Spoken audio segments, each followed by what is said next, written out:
To look for things, God in things. I like to try and see God in things. And when I do that, I'm always humbled. I'm humbled by the things that I find when I try to look for God in a thing. And this week, two things really stuck out to me. One just happened this morning.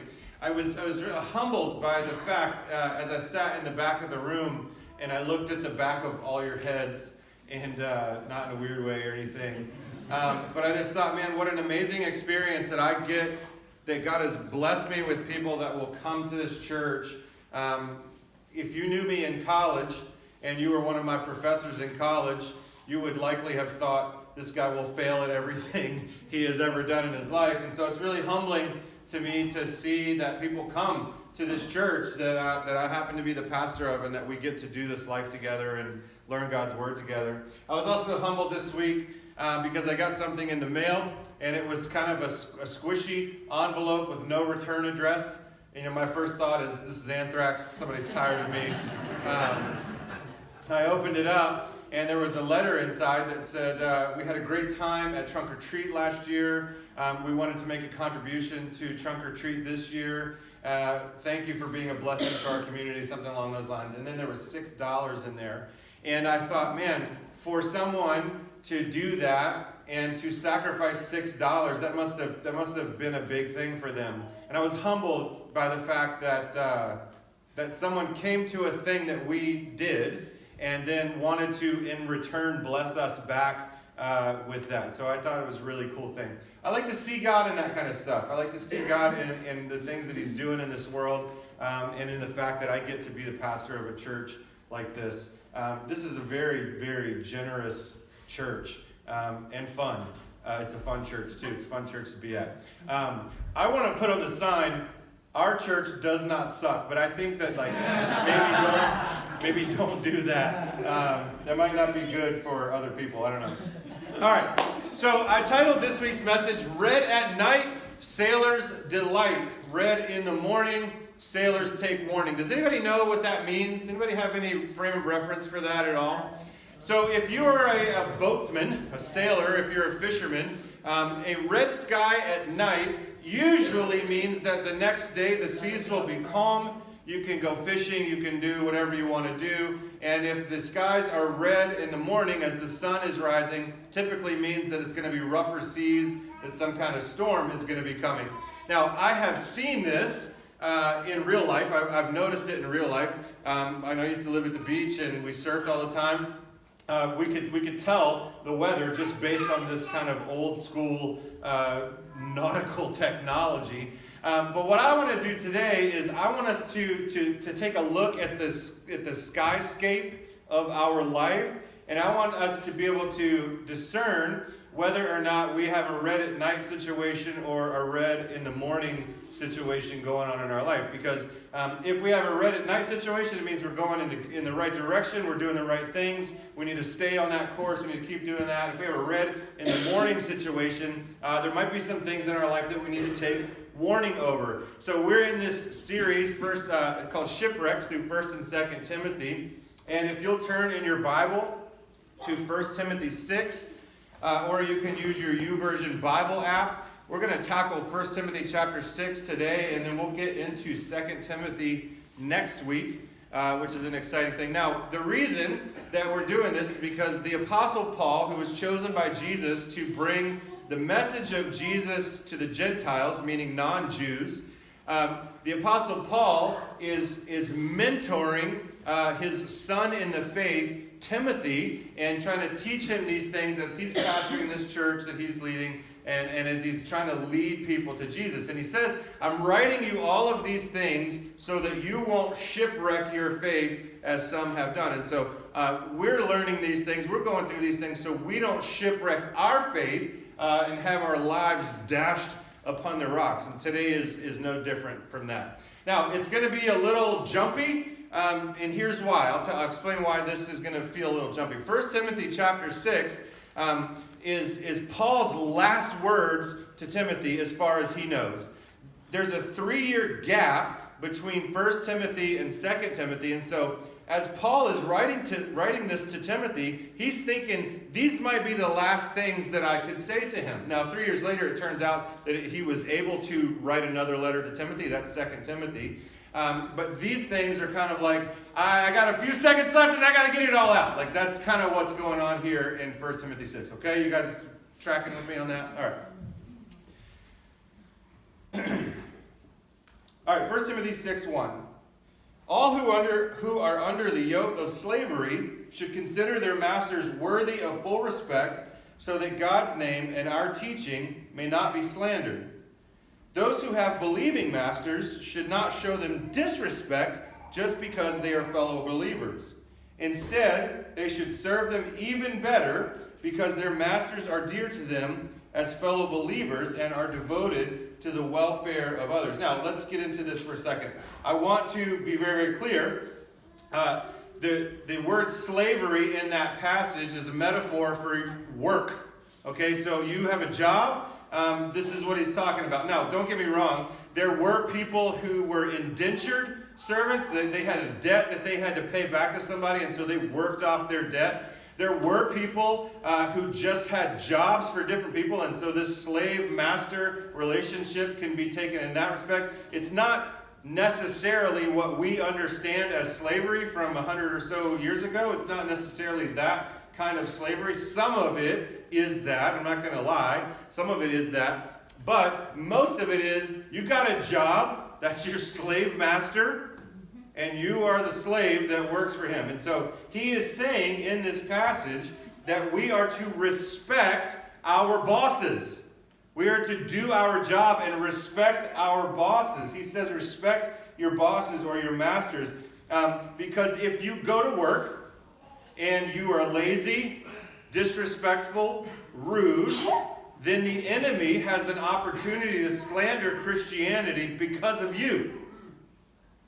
So, you go to work, you do your job, you keep your head down, you do everything you're supposed to do, you be respectful to your boss. This is what Paul is telling Timothy to tell his people. Just do your job, right? This is what you're supposed to do. You have a job.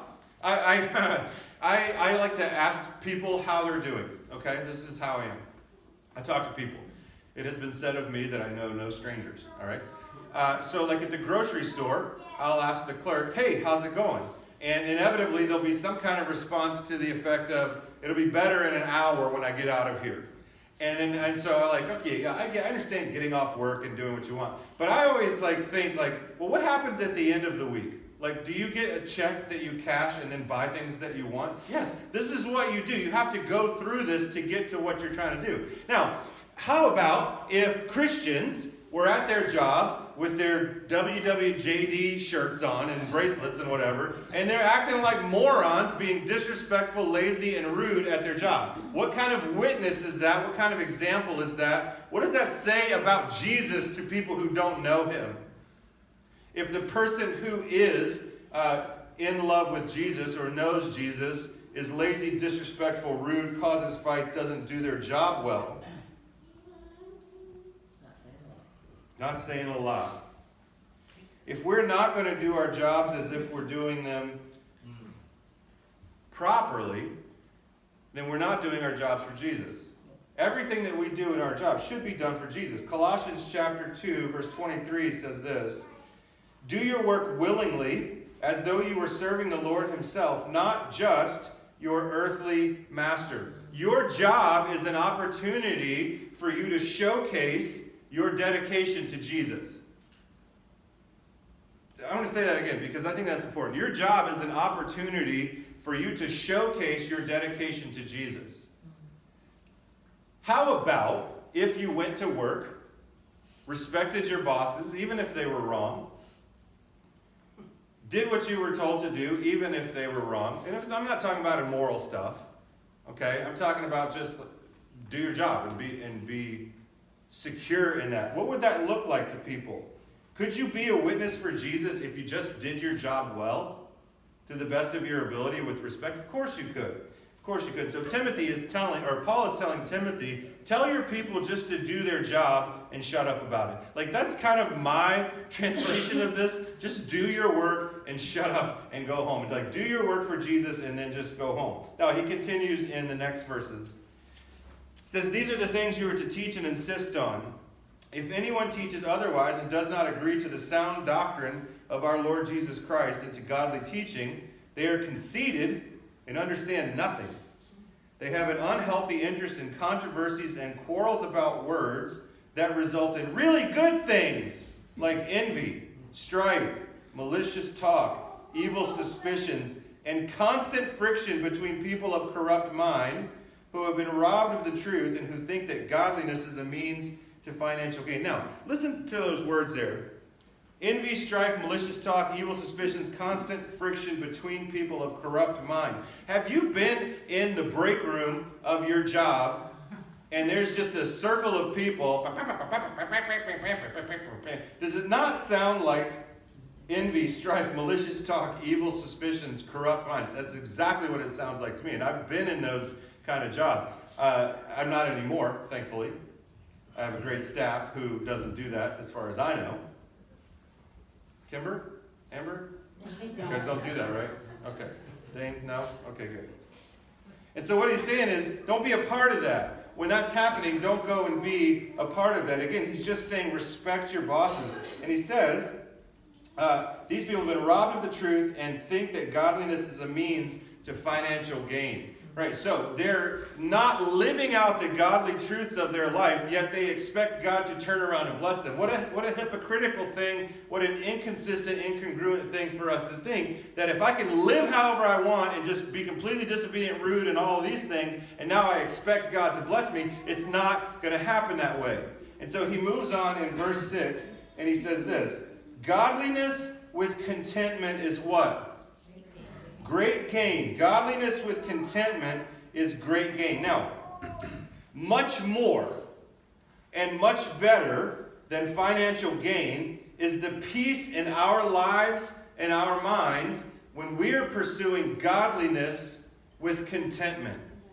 Now, if you know me, you know contentment, not my strongest suit.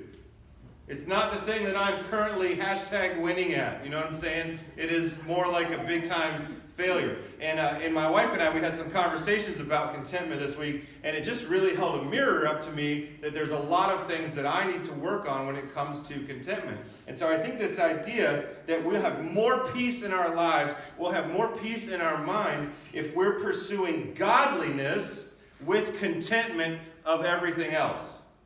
So I'm content with all of the things in my life, and so I'm going to pursue godliness. That is why it's great gain. Now, godliness is the process of becoming like God. We want to become like God. If we are training ourselves to be godly, if we are seeking godliness in our lives, if we are becoming like God, then there is an imperative in the Scriptures to be financially content. Content financially. Content with what you have. Now, financial contentment does not mean that you don't work hard. It doesn't mean that you don't go for the promotion. It means that that's not the thing that runs your entire life. Paul, I would argue, is saying in the first part of this passage, you should work hard, you should try and do your best, and you will get ahead because of that. But contentment financially does not mean that we don't try and work hard. Now, I wanted to define contentment. Contentment is defined as a state of satisfaction. A state of satisfaction. A state of satisfaction means it's a state of mind.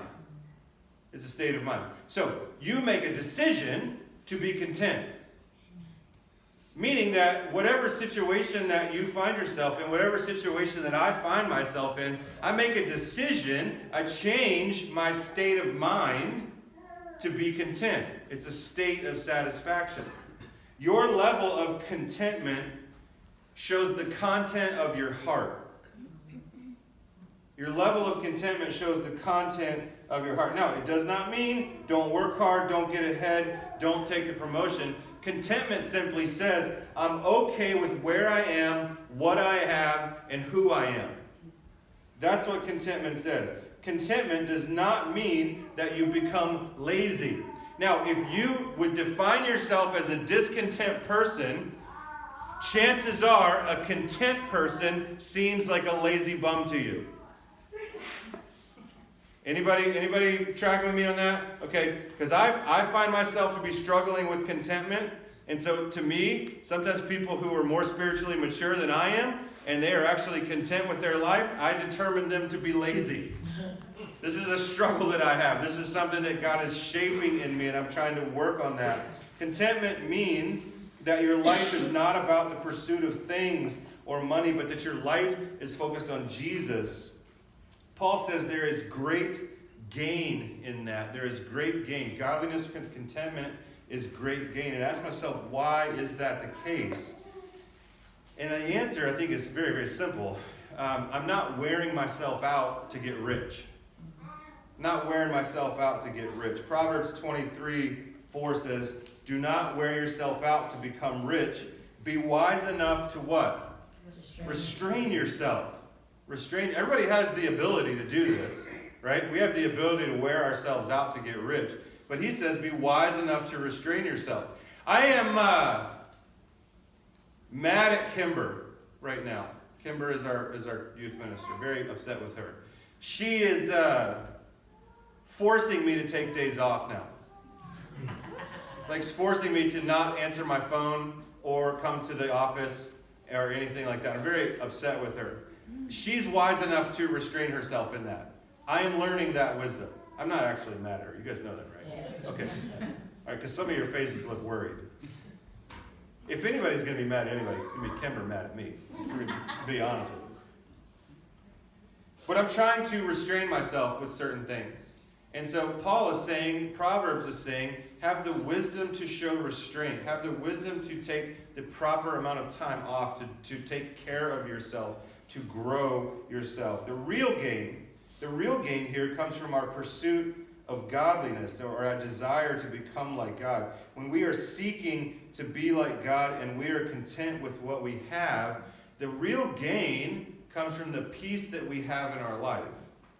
The real gain comes from the peace that we have in our life. Plus, when our focus is on contentment, godliness through contentment, we are no longer bound by the human constructs of money and stress that sometimes we bow down to and give our entire lives to. So we have to focus on godliness if we're going to have this gain, if we're going to have this peace. And one way to do this is to check your debt. Check your debt. If you have a crazy amount of debt, chances are you're not that content. You know, if you're out of debt and you spend money like a wild man on a weekend in Vegas, check your bank statement. Where's your money going? Chances are, if it's flying out the window constantly or going all to debt, maybe you're not so content. Now, I want to say this because I don't want an interpretation of contentment to be that we now do nothing. Okay? Contentment does not mean that we now do anything. Focused discontent can be a good thing. Focused discontent can be a good thing. There's a book that was written called Holy Discontent. I like the idea of this, that there are things in my life that I should never be content with. For example, I don't ever want to be content with my connection to Jesus. I always want to be growing closer to him. I don't ever want to be content with my pursuit of godliness. I always want to be shaping myself to be like Jesus more and more and more. I don't ever want to be content with how well I do at loving God and loving other people. I always want to look for ways to serve God and to serve people. I don't ever want to be content with the number of people that I am trying to point to Jesus with my life. I want to pray, invest, invite, and I want to do that until no one in the world can say that they don't know Jesus. I want everyone to get that. I always want to be discontent with that. I want to be discontent with the fact that there are people still driving around my home and your home who don't know Jesus. I want to be discontent with that. I want to be discontent with the idea that there are people who are struggling in our community and need help, love, service from this church. I don't ever want to be content with that. I want to keep going and keep pushing and keep bringing people to health, both mentally and spiritually, and closer to Jesus. I don't ever want to be content with how much time I pray. I want to constantly pray. I want that to be my conversation on a daily basis with Jesus. I don't ever want to be content with my pursuit of godliness. But money, cars, TVs, all that crap, yeah, let's be content with all that stuff. But let's focus on things that really matter, that matter for eternity, that matter beyond this earth. Let's never stop getting those things done. 1 Timothy 6, 7, and 10. Let's get there if you have it still. But godliness with contentment is great gain, for we brought nothing into the world and we can take nothing out of it. But if we have food and clothing, we will be content with that. That's it. If you have food and clothing, you should be content. Okay. Anybody not like that verse too much? Yeah, that's a little bit, okay, Paul, get real. But he's saying, if we have food and clothing, we will be content with that. What else do you really need? Food and clothing. Be content with that. Verse 9. Those who want to get rich fall into temptation and a trap and into many foolish and harmful desires that plunge people into ruin and destruction. For the love of money is a root of all kinds of evil. Some people, eager for money, have wandered from the faith and pierced themselves with many griefs. Now, there's a lot going on there. First of all, the thing that makes me angry more than just about anything is when people take the Bible out of context or misquote it. Now, you have heard, no doubt, money is the root of all evil. Right? You've heard that on TV or whatever. Is that what Paul says here? No. Money is a root of all kinds of evil. Okay? It's not evil. Money is not evil. What we do with it can be. All right? And it is a root, meaning that there are many other roots that connect us to evil. All right, so I want to just say that because it makes me mad. All right? Just want to say it. When the focus of my life is financial gain, I am in danger of falling into ruin and destruction and piercing myself with many griefs. I cannot help but think of Biggie Smalls when I read this passage. Mo money, mo problems. Right? And it's true. It's very, very true. It's even biblical. I had no idea he was such a preacher. Pursuing godliness through contentment does not allow the ruin and destruction that money offers. Money is not evil. Money actually can be very, very fun. But the danger comes here. It can also run your life. If you love money, it can run your life. There's a verse in Proverbs that says, for the man who loves money, he will never have enough. All right? If the things that you love run your life. If you're married, you love your wife. That love for your wife can run your life. You can certainly, it takes a lot of control over your life, your love for your spouse. If you have kids, you love your kids, and that love for your kids can run your life. Can I get an amen about soccer practice being pretty much done, all right?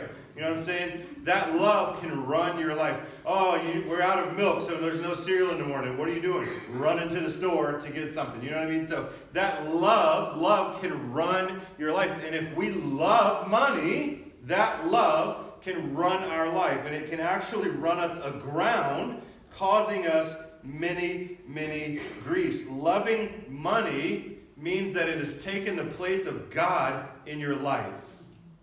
And when I love money, I actually don't love God as much as I think I can pretend to.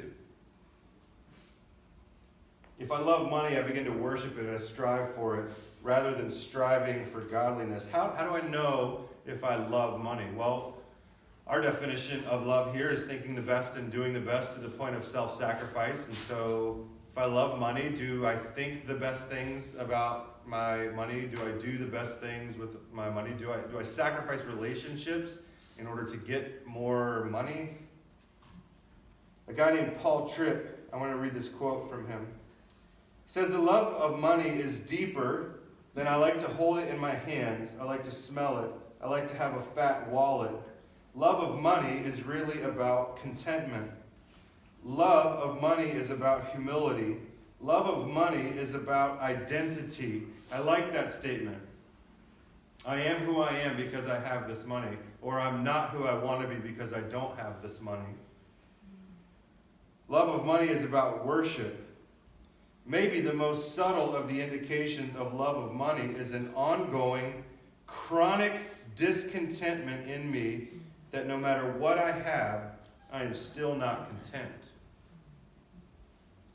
Chronic discontent. Now, inevitably, in all of our lives, there will be these waves of things that come into our life. And it's like, whoa, where is this temptation coming from? Where is this struggle coming from? And then it goes away. Now, a chronic discontent would be more like a sustained push against you, more tsunami-like in its effect on your life. And so we need to understand, if there's a chronic discontentment in our life, maybe we don't love God as number one. Maybe we're not pursuing godliness as number one, but maybe we're pursuing something else.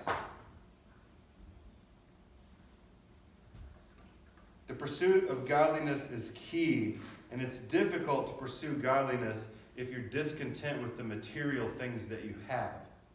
It's very difficult to pursue God. The reason is simple. Your focus is not on godliness. Your focus is on the pursuit of idolatry and self.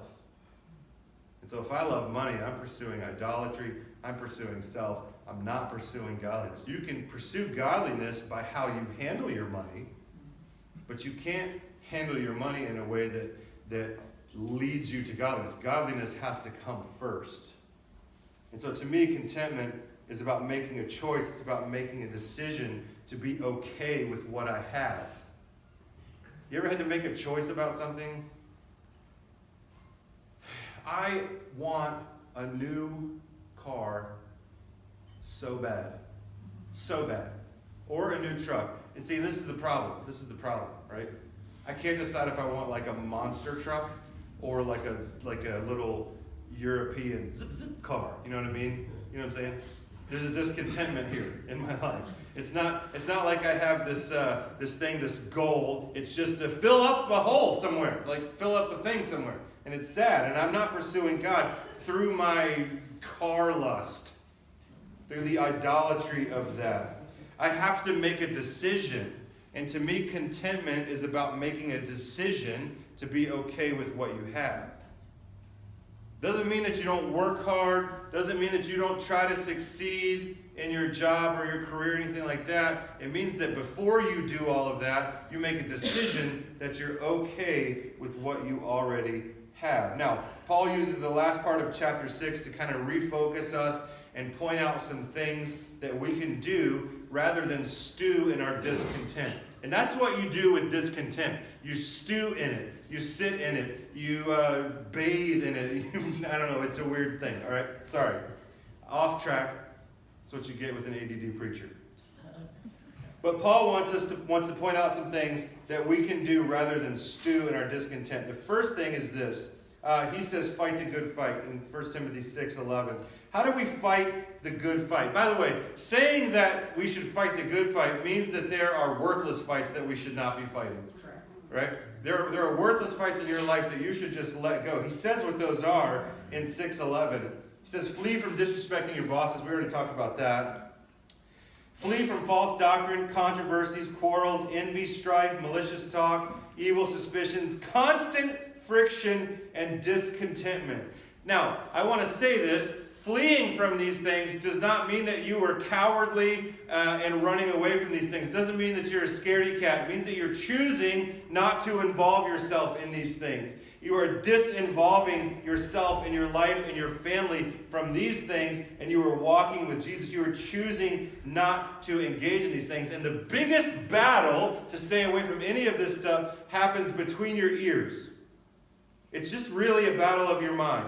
I am not going to engage in these things. I'm going to fight the good fight. I'm going to flee from these things. And Paul says in these other passages to take hold of the eternal life to which you were called. And to me, he's saying, don't worry about these silly fights. Don't worry about the silly, idolatrous, worldly things that happen. Rather, think about the fact that there is a whole eternity on the other side of your breath that you need to be concerned with. We live, if we've given our life to Jesus, we live for something so much greater than the temporary things that we can see. We live for an eternal prize. And Paul says, don't worry about the stupid stuff. Fight the good fight. Run away. Flee from these things. Listen, our life here is not meant to be a smash and grab existence. You know what I mean by that, right? You know what a smash and grab job is? If everybody runs into a jewelry store with hammers, they smash, and then they grab, and then they leave. That's not how our life is on earth. That's not what we're supposed to do. A disciple of Jesus is focused on the bigger picture and fights to focus on Jesus. Second thing is this. Paul tells Timothy and us to put our hope in God. Put your hope in God. 6:17, he says this, command those who are rich in this present world not to be arrogant, nor to put their hope in wealth, which is so what? Uncertain, but to put their hope in God, who richly provides for our enjoyment. Maybe it doesn't feel like God is richly providing for you in your life. And I would suggest that if you have a feeling that God is not richly providing for you in your life, chances are money has the wrong position in your life. Chances are your hope is not in God, but rather in wealth. If your hope is in God, not money, so let me say that again. If your hope is in God, not money, life and everything you have will be much more enjoyable. If your hope is in God, your life will be much more enjoyable because you're not fighting bad fights, you're not worried about the wrong things, you're not piercing yourself with many griefs because your focus is not on the temporary, your focus is on the eternal. Now, there's a word that he says in there. He says, command those who are rich in this present world. Now, there's a danger for us when we read that passage to go, that's not me. I'm not rich. So he's not talking to me. I'm not rich in this present world. Well, I want to say this. Yes, you are. Yes, you are. You are rich in this present world. If you make more than $9,000 a year, which is about $175 a week, you're in the top 80% of people in this world. That is insane if you think about this world. Almost 7 billion people. I would venture to guess that none of us make less than $9,000 a year. We are all rich in this present world. Do you have running water? Can you put gasoline in your truck or your car? You're rich. Don't fall into the trap that other people are rich, not me. See, the point is that none of us should put our hope in riches. None of us should put our hope in temporary or fleeting things. Our joy and our contentment will be found in God when He is where we put our hope. Last one is this. Be rich, Paul says, be rich in good deeds, be generous and willing to share. 1 Timothy 6:18, be rich in good deeds. What would it look like for you? What would it be like if you measured your success in this life by counting your fat stacks of good deeds? What would it be like if that was your measure of success? If you set a goal for yourself, this week I'm going to do 10 good deeds for someone else. And what if you did it without posting it on social media? How about that? Okay, let's do that. Let's do good deeds and shut up about it. Okay, so that's what I think Paul's saying in the beginning of this. Just do your job and be quiet. How about if now we take this advice to just do good deeds and not let everybody know that we did a good deed and break our arm trying to pat ourselves on the back? Okay, so he says, do good deeds, be generous, be willing to share. If you want fat stacks, make them fat stacks of good deeds. But someone will always say, well, what about me? What about me? If I'm doing all these good deeds, if I'm being hospitable to everybody, if I'm trying to take care of everybody else, what about me? Well, now that is probably not a thought that you've ever said out loud. And if you did, you probably felt immediately gross and like you needed to take a bath on the inside. You know what I'm saying? But here's the great dichotomy of following Jesus.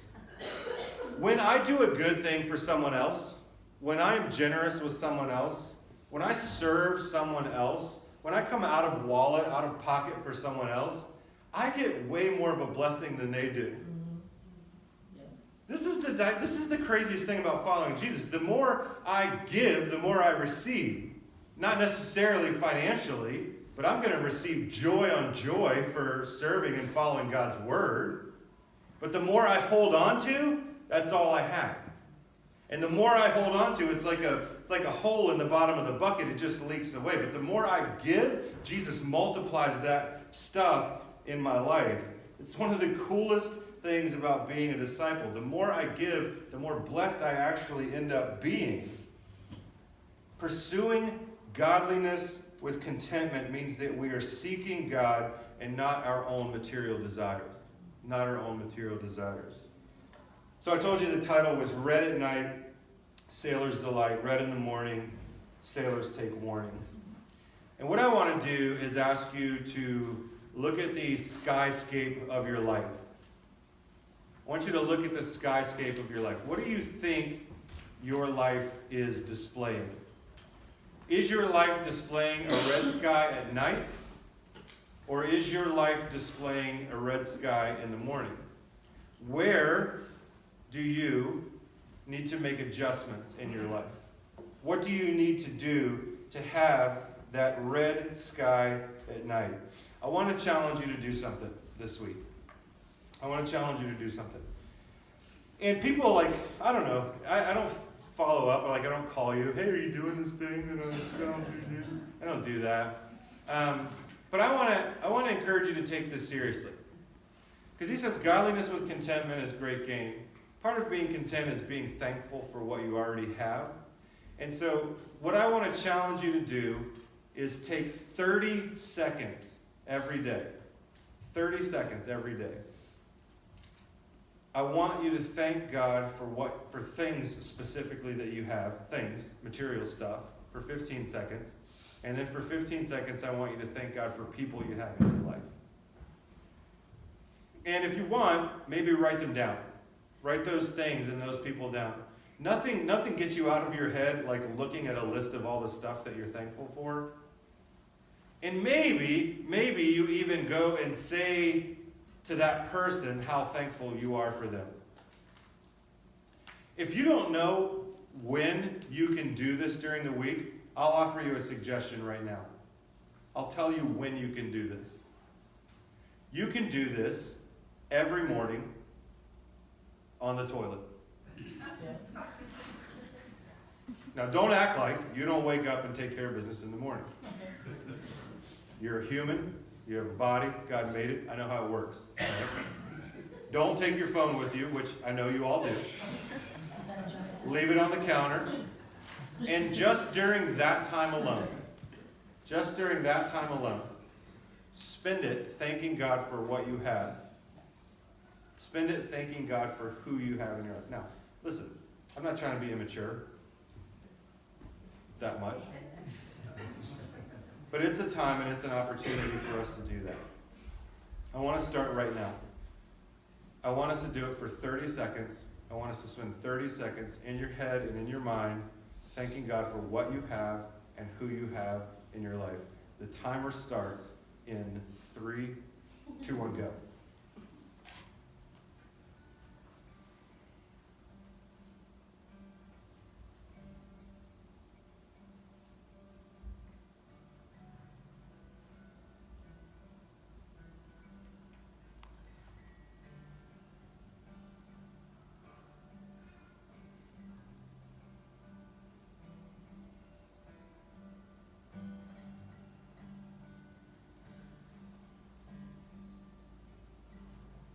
And that's 30 seconds.